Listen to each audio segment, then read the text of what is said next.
So Q4 has been doing really, really, really, really well for me and for a lot of people. But I know that, and I want you to know that actually last year my Q4 was not that great for a couple of reasons. And I'm going to talk about this, and I'm going to talk about the importance of actually still working on improving your business even if you missed the train on this Q4, right? It's okay.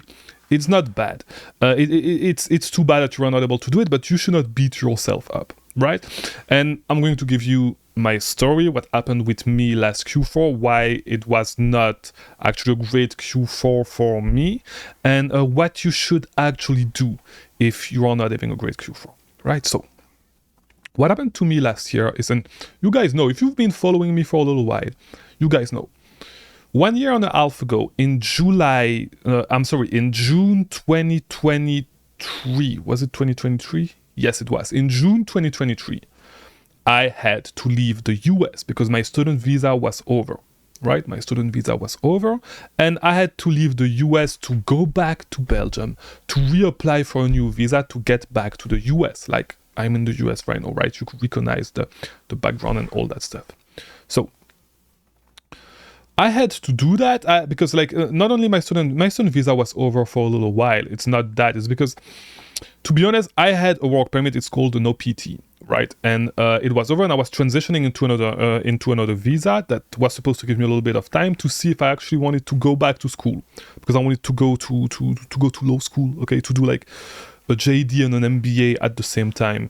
And so I was not sure if I wanted to go that route or if I wanted to go all in with a business, right? With a business. And I was working with another business at the time where I actually took the decision to actually take 3 months to actually reflect. The issue that happened is that it was COVID. And because of COVID, everything got delayed. Everything got delayed for 2 years, actually. I was supposed to stay 3 months to think about it, go back to Belgium, apply for another visa and come back. And so I had to stay for 2 years without being able to leave the country. Because if I was actually leaving the country, my visa petition, like my change of status was going to be cancelled, right? So I had to leave in June and work on my visa with the Amazon business to actually be able to get back in the US with an investor visa, right? And so the issue that happened is that I was not sure if my visa file, all my files would be ready for submission before Q4, right? And so I was holding on a little bit of money, but I was still spending a lot of money. I was still spending a lot of money on the visa and on all the stuff that I had around. And because of that, I didn't know. I still wanted to, because I can travel to the US whenever I want. You know, like I have a European passport. It's not like I have no shades to people in India, no shades to Indian, no shades to whoever I'm going to talk about. But like, it's not like I have an Indian passport, right? Or it's not like I have an Iraqi passport. I can actually come in the US whenever I want for 3 months at a time, right? Whenever I want, with something that is called the ESTA. I don't need a visa to come to the US, right? But I wanted to get a visa to actually be able to stay as long as I want, because right now, if I want to stay for 2 years, I can stay for 2 years. If I want to come for 1 month, then go back in Belgium for like 10 months or travel the world for 10 months and then come back for 1 month, I can do it, right? And I can renew it as long as I want, as long as I have employees in the US, right? So I was not sure if I actually wanted to come back, because like my plan was to actually come back with the ESTA, right? For 3 months, come back to Miami, take care of Q4, because I was still paying for my apartment. I'm still in the same apartment. Like if you actually watch my early content, I was still paying the rent. I stayed in Belgium for 9 months and I was still paying the rent right there, right? So I was not sure if I actually wanted to come for Q4. Actually, I wanted to, but it's a long story. I actually did not come. It was not because I did not want to. I did not want to, because it was more because like I actually had stuff to do in Belgium, so I was not able to come. Right, stuff to do. It's a little bit complicated, right? And it's not something that we're going to talk in this video. But I was not able to come. It was not just my decision, but it was a decision that I had to take with some people, and I actually had to stay in Belgium, right? While I actually wanted to come here to actually work on the business for Q4 and take advantage of this for Q4. And what I ended up doing, since I was not able to do that, I'm not gonna lie, I was feeling bad that I actually missed the train, right? My business was doing okay at the time. It's not that my business was doing bad, but my business was doing okay. And I was not that I was stagnating, but after that I stagnated a little bit. But like I took the decision of actually working on the business, and you guys know, work on the business, work on process, make my business better. So my business is a little bit more like streamlined, right? So because of that, instead of actually scaling up my business during Q4, I actually scaled down my business for a couple of months. I'm not gonna lie. Was it easy? No. A lot of people would have given up, right? But I actually rebuilt my whole business from the ground up. It was the second time that I actually did that. The first time was because of a suspension, but I had to rebuild my whole business from the ground up because I wanted every single process in my business. I wanted my business to be able to run without me, pretty much, right? So I wanted to have process, to source, process, and like the only thing that I haven't really outsourced just yet, that I don't have documentation on right now, is everything that has to do with repricing. But like I'd say 85% of everything else is outsourced as the documentation, or as the documentation to be outsourced if me or my wife are still doing it, right? So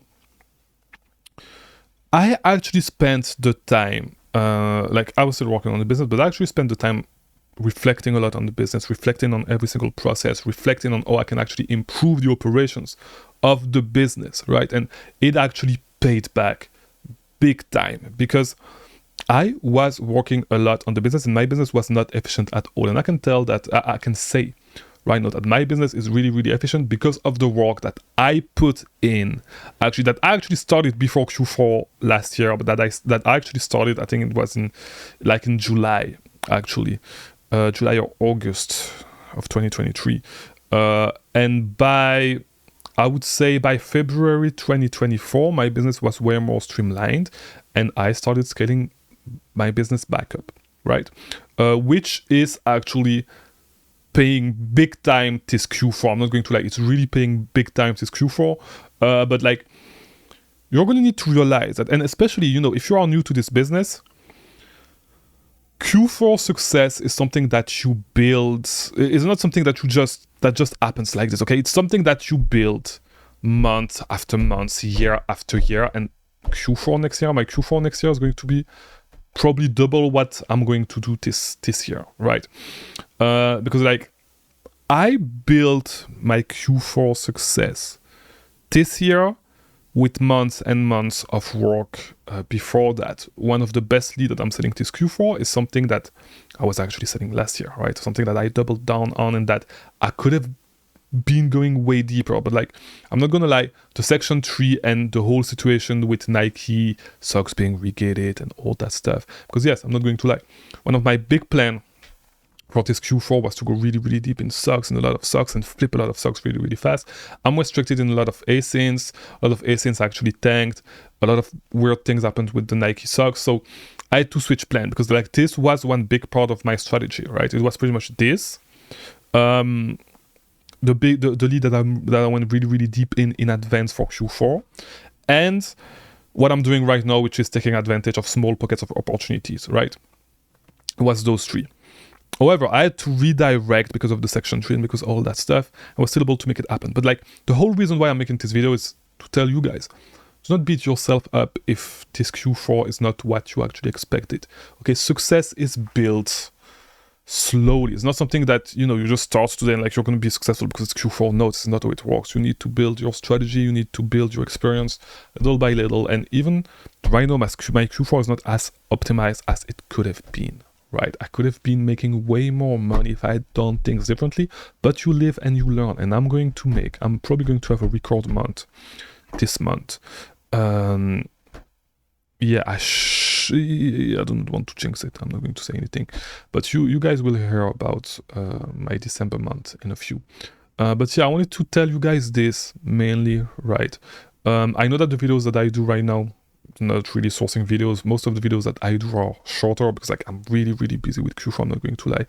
I got back to actually taking a role that is way more active in the business because I'm not going to lie. My role in the Amazon business was not as active as it used to be before, but I'll make a whole video talking about all that after Q4, right? Everything keep going as well, right? And like with Amazon, we never know. But yeah, I mean, we'll talk more about that. If you're not having a great Q4, it's fine. Do not beat yourself up. Take notes, and you'll be back next year, right? And you play for the long run. Most people give up. Most people never make it because they just stop too early. And even when they are successful, they actually stop because it's not easy, you know? You may have seen a lot of restaurants in your area that are actually making money, but that just give up because it's a lot of work, because X, Y, and Z, because they are never able to actually scale to the next level. And it's just because they are not willing to put in the work actually to actually scale to the next level, right? They just keep being a one location restaurant. They are never actually able to open more locations. And like, there's a great filter there, right? And it's the same thing with Amazon. There's a great filter where some sellers just give up because they do not actually persevere enough to actually scale to the next level. And I think this is what I did. Like, this is what I actually went through. I did, because I'm not gonna lie. If you guys actually went through what I actually went through with the Amazon business, with scaling down, with all the issues that I had, because like, you know, you need to travel from one day to another, you need to travel to another country, you need to switch up your whole business, all that stuff. I never gave up, you know, and it's one big filter that you actually need to go through. You are going to have bad months. You are going to have bad quarters. You are going to have bad years, right? Yeah, I'm sorry to tell you, like, you are, like, sometimes it's going to last a long time. It's going to last a really long time. You just need to go through it. That's fine. Just keep doing your thing. You're going to have bad days, bad months, bad quarter, bad years, a bad couple of years sometimes, and like, this will put things in perspective if you actually understand this, right? If you are not actually doing as good as you want to, sometimes you are going to have a couple of bad years, right? And so you are too focused on the micro, and like, you should take a macro view of things, right? Because like, during your whole life, like, sometimes you are going to have a couple of bad years in a row. It's okay. Just keep going. You just need to keep going. That's the only thing. Just keep going, keep showing up. And, you know, there's light at the end of the tunnel. If your Q4 is not good, that's fine. You have next year. Just take notes. And you'll be able to actually make a lot of money next Q4, next year, the year after that, or whatever. But as long as you keep taking notes, you just need to know. It's going to take you way longer than you think to actually be successful with this business, right? So don't listen to all the people that are on Twitter, all that stuff that reach $100,000 in 3 months. You do not know their story. Okay, 100, like, they become six-figure sellers in 3 months, like all that stuff. You do not know their stories. You do not know. You do not know how much money they actually have to invest. You do not know about their profit margins. You do not know about all that stuff. And to be honest, maybe you're just not that smart as them. It's fine. You know, you can be dumb and have success with this business. You can be dumb and have success with a ton of shit. Like, I'm telling you. I said it in a live not too long ago. I worked with a lot of really, really successful local business owners. All right, local business, or like mid-sized business owner. When I used to do marketing, when I used to sell marketing consulting, a lot of them are actually dumb as fuck, right? And they are successful. All right, so they just stuck to whatever they were doing. That's it. And I guarantee that a lot of them are actually dumber than you. I'm telling you, there's a lot of dumb people making a shit ton of money. So maybe you're not scaling as fast as other people because you're a little bit dumber than them. It's okay if you're not smart. It's okay. Just stick to it. That's it. It's for all the guys among you that are not that smart. It's fine if you're not that smart. Even if you believe, because like, you should not tell yourself that, right? But if you believe that you are not as smart as other people and because of that you cannot actually scale, I know some people like that, okay? That think that they are not as smart as other people, that they do not have what it takes intellectually to actually reach some success, whether it is in certain fields in school. And I'm thinking more about people in Europe, because like, school in the US is a joke, right? It's just a joke. If you fail in school in the US, you are dumb as fuck. I'm sorry to tell you that. But like, I know a lot of people that think that, you know, that feels like, and I don't want to say name, but like, you know, like, sometimes I got to, you know, I'm really good at math, right? So I did not study math, but like in high school, my main option was actually mathematics, right?